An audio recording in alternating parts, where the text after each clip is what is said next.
Guys, bumisita si Iwag dito sa bahay and kanina birthday kasi ng kapatid ko.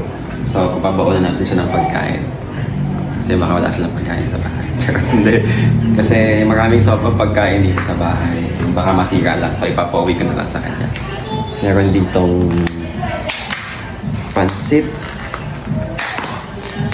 So, tapos meron din kami natin leche plan. Masarap to ako gumawa. Espasol na bigay ni Ate Bing.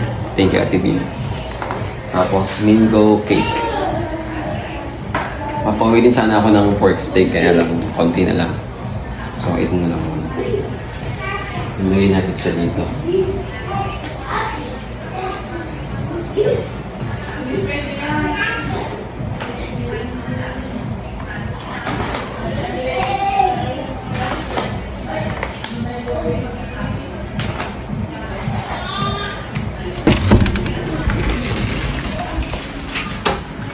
Ito lang sa iuwi mo.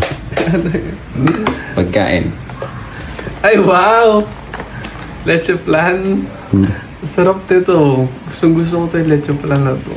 Ako kasi gumawa niyan. Ikaw ito ba? Ang sarap kong gumawa ng leche. Walang halong ano yan. Biro. Biro. Walang halong itlog na ano. Halong... Ang sarap. Walang egg Yung yolk. ipinawi ko sa inyo noong una, 3 lang. Tapos ngayon may sumobra pa. Tatlo kasi, I love you. Mm. Ito, more, I love you more. Ang sarap nito, seryoso. Kaya nga, sabi mo nakwento mo kasi sa akin, nasarapan mo siya kaya. Compared, basta, iba talaga yung lasa. So, Okay, for leche plan, 120 lang. ako mahal naman.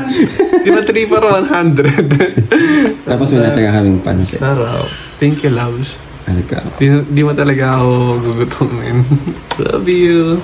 Let's go na. Let's go. Love you. Love you. Let's go.